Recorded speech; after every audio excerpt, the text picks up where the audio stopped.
Chapter 10. In Defense of Mother Russia, 1914 to 1915. Marching to war. In the days after Nicholas's declaration of war, hundreds of thousands of peasants were mobilized all across Russia. In Serbia and along the Black Sea, in the already chilly far north, and in the fertile Ukrainian steppe, where the crops stood ripe in the fields. Over and over, young peasant men kissed their sobbing wives, mothers, and sweethearts goodbye before climbing aboard trains that carried them far from their villages. As in all Russian wars, it was the peasants who did most of the fighting and dying. They marched away, obediently answering the Tsar's call to defend Russia. But the expression on most of their faces, wrote one foreign correspondent, was somber and resigned. Many Russians believed they could beat the Germans within 6 months. "They don't know how to fight," scoffed one of Nicholas's commanders. "All we have to do to annihilate their whole army is simply throw our caps at them." To this end, the Russian High Command launched an invasion into the German territory of East Prussia, modern-day northeastern Poland. On August 26th, just weeks after the war began, 250,000 Russian soldiers marched into Tannenberg Forest, and the Germans, lying in ambush, mowed them down. In just 4 days, the Russians lost every single man, an entire army either killed or captured, and vast amounts of badly needed military equipment.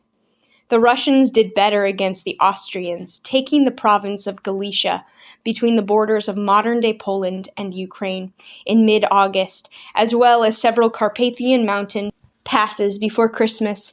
They even toppled the Austrian fortress of Przemysl. But there they stalled. All they could do was hold their position. The German and Austrian armies held their positions too. Stalemate ensued. With neither side strong enough to push the opposing army back, the combatants resorted to defensive warfare. Digging trenches, they hunkered down inside them. Machine guns trained on each other, they waited, hoping to wear out the enemy's resolve. But Russia was ill-prepared for a long, drawn-out war. The Ministry of War, run by the incompetent Vladimir Sukhomlinov, had counted on a short campaign lasting no longer than 6 months, and so it had made no plans for the wartime production of guns and ammunition. Instead, Minister Sukhomlinov assumed the country's existing weapons stockpiles would be more than enough. He was wrong. Just 6 weeks into the conflict, the chief of the artillery department warned Sukhomlinov that Russia would soon be forced to surrender if something wasn't done about the situation immediately. "Go to the devil and quiet yourself," the war minister snapped. He did nothing. By the following spring, the shortage had grown so severe that many soldiers charged into battle without guns. Instead, commanders told them to pick up their weapons from the men killed in the front lines. At the same time, soldiers were limited to firing just 10 shots a day. Sometimes they were even forbidden to return enemy fire. "Our position is bad," one soldier wrote to his father, "and all because we have no ammunition.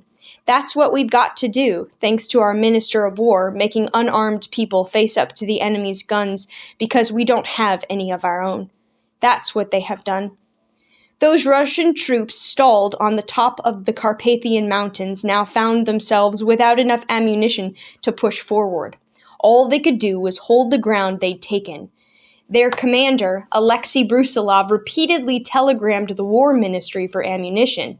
He also demanded warm clothes and boots for his men. But Sukhomlinov had not made plans for clothing the soldiers either. When he finally looked into the possibility of manufacturing soldiers' boots, he learned that all the country's tannin extract used for processing leather was imported from Germany, and so Russia ordered boots from the United States. It took months for the order to be filled. In the meantime, recruits went barefoot. "They haven't given out overcoats," one soldier wrote home. "We run around in thin topcoats. There is not much to eat, and what we get is foul. Perhaps we'd be better off dead." Back at Tsarskoye Selo, Nicholas knew very little about his soldiers' plight. Daily reports from Sukhomlinov reassured him that both morale and equipment are in splendid order. When he inspected troops in January 1915, the commanders prepared one company and collected all the best uniforms from the other regiments for it to wear, recalled one soldier, leaving the rest of the men in the trenches without boots, knapsacks, trousers, uniforms, hats, or anything else. It was obvious that Russia's war effort was on the verge of collapse, and everyone in the Tsar's government knew it. Everyone, that is, except Nicholas himself. Beyond the palace gates, Vasily's diary. Trainload after trainload of untrained military recruits found themselves swept from the countryside and onto the battlefield. One, Vasily Mishnin, was a 27-year-old furniture salesman from the sleepy town of Penza in central Russia. He began his diary on the day he left behind his pregnant wife, Nerora, at the train station. 25th December, 1914. The third train whistle. Everybody breaks down. Loud crying, hysterics, whole families weeping. I kiss my Nerora for the last time, and all of my family kiss me. I can hardly hold back the tears. Beside myself, I climb into the train car with the rest of the men and look out at the crowd. I can hear wailing and a tumult of voices, but I've suddenly grown numb. My nerves are in shreds. My eyes fix on Nerora again, and I want to jump out of the car and kiss her again for the last time. Too late. The long whistle of our steam train screams out. It's ready to separate us from our loved ones and take us God knows where. 5th January 1915. We go to the depot to get our rifles. Good Lord, what's all this? They're covered in blood. Black, clotted lumps of it are hanging off them. All this horror is piled up in the yard, and we all have to rummage about, looking for a decent one. A soldier with a bad rifle is like a teacher without a pencil. 26th January 1915. At 7 a.m., the division commander walks down the trench and orders us to oil and clean our rifles. As soon as you see a German, shoot him. He is shaking as if he has a fever. But don't let him see you, and don't leave the trenches. At midnight, I have to go and relieve the guard under the cover of fire that's pouring on our trenches. My heart pounds. It is a terrifying thing to walk to your death. The 7 of us climb out of our trench and go up to the barbed wire boundary. We find a hole and crawl through it like cats. Bullets and shells keep flying out of the German trenches. We get to the guard post. It is frightening even to sit or lie down here. The rifle is shaking in my hands. My hand comes down on something black. It turns out there are corpses here that haven't been cleared away. My hair stands on end. I have to sit down. All I can feel is fear. I want the ground to open up and swallow me. What next? 27th January 1915. Suddenly a screeching noise pierces the air. I feel a pang in my heart. Something whistles past and explodes nearby. My dear Lord, I am so frightened. One explosion follows another and another. 2 lads are running out, shouting out for nurses. They are covered in blood. It's running down their cheeks and hands, and something else is dripping from underneath their bandages. They are soon dead, shot to pieces. There is screaming, yelling, the earth is shaking, and at that moment a shell flies right into our dugout. Then we're running, but God knows where. Our commanding officer has run off into the forest. I suppose he thought it was safer in there. As if. None of us can understand what's going on. We scramble into a peasant hut, press ourselves against a wall, sit down, and wipe our eyes. Our eyes are full of tears. We wipe them away, but they just keep coming back because the shells are full of gas. We lie face down and we just want to dig ourselves into the earth. Under our breath, we pray to our Lord God to save us from this, just for this one day. Dear Nerora, we will probably never see each other again. All it takes is an instant, and I will be no more, and perhaps no one will be able to gather the scattered pieces of my body for burial. Nurses Romanova. With the war, Alexandra became overnight a changed being, recalled her friend Anna Virubova. Under her patronage, the Catherine Palace at Tsarskoye Selo was converted into a hospital, as were 85 other mansions and palaces in the St. Petersburg area. Still, Alexandra wanted to do more, so she enrolled in nursing courses and she took 19-year-old Olga and 17-year-old Tatiana with her. To some it may seem unnecessary my doing this, she told Nicholas, but much is needed and every hand is useful. Now Alexandra no longer stayed in bed until noon, complaining of headaches and back pains. Every morning she and the big pair walked across the park to their nursing classes at the newly created hospital. Working in the wards, the students washed, cleaned, and bandaged maimed bodies, mangled faces, blinded eyes, remembered Anna, who joined the Romanovs in their nurses' training. It was gruesome work. I have seen the Empress of Russia assisting in the most difficult operations, continued Anna, taking from the hands of the busy surgeons amputated legs and arms, removing bloody and vermin-ridden field dressings, enduring all the sights and smells and agonies of the most dreadful of all places, a military hospital in the midst of a war. After 2 months of intense training, Alexandra and her daughters earned their nursing certificates, as well as the right to wear the Red Cross uniform. With its apron and nurse's wimple, the gray uniform was extremely plain, yet it made its wearers look dignified and courageous, said Anna. 15-year-old Marie and 13-year-old Anastasia wanted to be nurses too, but Alexandra said they were too young. Instead, she allowed them to be patronesses, establishing their own little hospital just across the pond from the Alexander Palace in a cluster of buildings Nicholas had built years earlier. Called the Hospital of Grand Duchesses Marie and Anastasia, it had enough white iron beds for 24 wounded officers. Because they were not noble-born, infantrymen were sent to separate hospitals. There were dominoes, chessboards, and even a pool table. The little pair took their patroness duties seriously. Every few days, they hurried along the path that led from the palace to their hospital. Sitting at the wounded soldiers' bedsides, they read to them and wrote letters for them. Sometimes they knitted little gifts, scarves and lap rugs. And if their patients felt well enough, they challenged them to a game of checkers or a few hands of bezique, their favorite card game. Upon their discharge, they gave them little mementos of their stay, watches and medals inscribed with the girls' initials.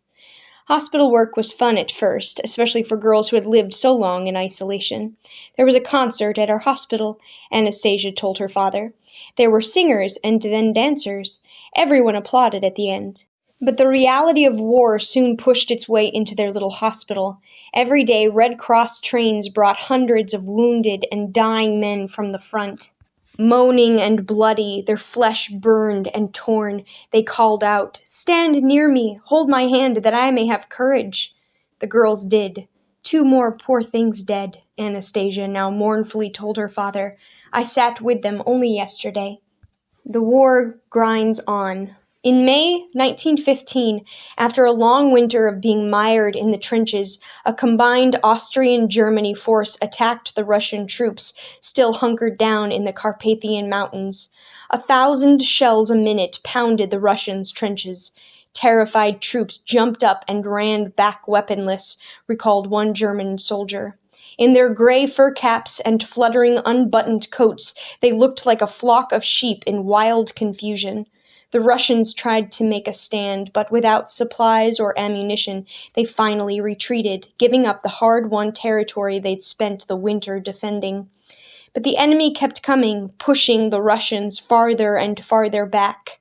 When it was all over, Russia had not only lost the territory it had earlier won from Austria, but all of Russian Poland as well. "They've screwed it all up," General Brusilov heard one of his soldiers grumble, "and we've been landed with cleaning up the mess," said another. "A fish begins to stink from its head. What kind of czar surrounds himself with incompetence? It's as clear as day that we're going to lose this war." The Great Retreat, as it came to be known, ended in September 1915, only after German forces got bogged down in Russian rain and mud. By that time, 1 out of every 3 men on the front line had been killed or captured. Thousands more deserted, returning to their farms only to discover that in many cases the government had requisitioned all their crops and livestock. For many, it was the last straw, wrote one historian, the vital psychological moment when soldiers' loyalty to the monarchy finally snapped. A government which had dragged them into a war which they could not hope to win, had failed to provide them adequate weapons and supplies, was not worthy of further sacrifices. Darkness descends. With the continued defeat of its army, gloom and misery fell across the country. Gone were the cheering crowds, the merrily waving banners, the Russian people's bravado. Now groups of bleak, shivering citizens gathered on snow-packed sidewalks to read the ever-lengthening casualty lists posted in shop windows. Wounded and dying soldiers filled hospitals, and the spirit of patriotism flickered out. It was replaced by anger, suspicion, and a hatred of anything German. Across the country, German books were burned, German businesses were looted, and music written by such German composers as Bach and Beethoven was banned from public performances. Even the name of the capital was changed from the German-sounding St. Petersburg to the Slavic Petrograd. Ugly stories began to circulate about the country's unpopular German-born empress. The people accused Alexandra of being a spy and of supporting the Kaiser's army. The mood grew so dark that in Moscow a mob gathered in Red Square to demand her imprisonment in the Peter and Paul fortress as a traitor to her country. Nicholas now realized something extraordinary needed to be done to quell the nation's anger. Commander Tsar. When the war began, the Tsar had put his cousin, Grand Duke Nicholas, known in society as Nikolasha, in charge of battlefield operations. But by the summer of 1915, with the mood of the country darkening and the army in retreat, Nicholas considered firing Nikolasha and taking command himself. Many of his ministers advised against it, fearing that any military failures would be tied to him. In addition, he lacked war experience and knew almost nothing about military strategy.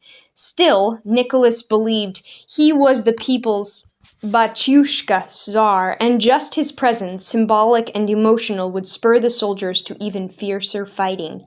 But could he walk away from the day-to-day governing of the country? Alexandra insisted he could. So did Rasputin, but not for patriotic reasons. The Starets held a grudge against Nikolasha that dated back to the fall of 1914. That's when Rasputin, recovered from his knife wound, had finally returned to Petrograd. Recognizing Nikolasha's powerful new position, Rasputin had immediately offered to visit Stavka, military headquarters, and bless an icon. In this manner, he hoped to weasel his way into the commander's good graces. But Nikolasha would have none of it. He hated Rasputin for his influence over the imperial couple. "Yes, do come," the commander had insultingly replied. "I'll hang you." Rasputin seethed. Such a dangerous enemy had to be eliminated. Now, whenever he was with Alexandra, he began sowing seeds of doubt and suspicion. The Grand Duke is deliberately currying favor in the army and overshadowing the Tsar so that one day he can claim the throne, the Starets would say, or the Grand Duke cannot possibly succeed on the battlefield because God will not bless him. How can God bless a man who has turned his back on me, a man of God? Or, if the Grand Duke is allowed to keep his power, he will kill me, and then what will happen to the Tsarevich, the Tsar, and Russia? Alexandra, in return, repeated Rasputin's words to her husband. Again and again she reminded Nicholas that Nikolasha was our friend's enemy, and that brings bad luck. His work cannot be blessed, nor his advice be good. He had to be replaced. Nicholas was easily persuaded, but he still needed someone to take care of state affairs while he was 500 miles away at Stavka. He turned to Alexandra. "Think, my wifey, will you not come to the assistance of your hubby?" Later he added, "Yes, truly, you ought to be my eyes and ears there. While I am at Stavka, it rests with you to keep peace and harmony among the ministers." Alexandra, who had never before shown any interest in running the country, agreed. After all, she would not be alone. At her side, his prayers arising day and night, would be their friend, Rasputin. What could possibly go wrong? On August 22nd, 1915, Nicholas boarded the imperial train and headed for military headquarters. In his pocket he carried a letter from Alexandra, cheering on his decision, and a farewell gift, a pocket comb Rasputin had given her. "Remember to comb your hair with it before all difficult tasks and decisions," she told him. "The little comb will bring its help." Life at Stavka. Nicholas soon took up residence at Stavka, moving into a comfortable mansion located hundreds of miles from any actual fighting. Leaving important military decisions to his chief of staff, the Tsar set up a leisurely schedule for himself. He began his official duties at 10 a.m., listening to reports from various ministers and officers.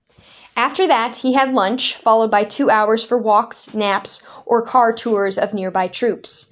From 3 to 6 p.m., he did a bit more work, followed by dinner served on bone china and a nice glass of port wine. During the evenings, he sometimes watched movies in a makeshift theater set up especially for him. Other times, he listened to music on his phonograph. There were some discomforts. "My field bedstead is so hard and stiff," Nicholas wrote to Alexandra, "but I must not complain. How many sleep on damp grass and mud?" Lonely for his family, the Tsar soon begged his wife to allow 11-year-old Alexei to live with him at headquarters. She had a hard time letting the boy go. Since his birth, he'd rarely been out of her sight for more than a few hours, but she finally agreed. After he left, she sent dozens of fretting letters to Stavka. "See that Tiny doesn't tire himself on the stairs," she wrote. "He cannot take walks. He forgets he must be careful. Take care of baby's arm. Don't let him run about on the train so as to knock his arms." And every night at 9 o'clock, the time when she and Alexei had said their prayers together, she went into his bedroom by herself. Kneeling before his icons, she prayed for his safety. Meanwhile, Alexei adored life at Stavka. Sleeping on a cot in his father's bedroom, he took lessons each morning with Pierre Gilliard, who had accompanied him. Afterward, he played with his toy rifle in the garden. "He walks backwards and forwards on the path, marching and singing loudly," wrote Nicholas. At mealtimes, he often pulled pranks on the staff gathered around the table, bombarding them with little pellets of bread and soaking them with the garden fountain. And in the afternoon, father and son took car rides or swam in a nearby river. Sometimes, wearing identical khaki uniforms, they reviewed troops or visited factories. Not surprisingly, Nicholas's presence made no difference in the war's course. Shortages of military equipment and supplies, raw materials for factories, and food for the cities and the troops grew worse. Prices soared. Soldiers went without boots, coats, guns, and bullets. "The result was more of the same," said French Ambassador Paleolo. "More military disasters, more retreats, more dead and wounded men." Still, the Tsar clung stubbornly to his belief that God would set things right. "It is his plan," he said. "You will see. Everything is for the best." And so Nicholas remained at Stavka.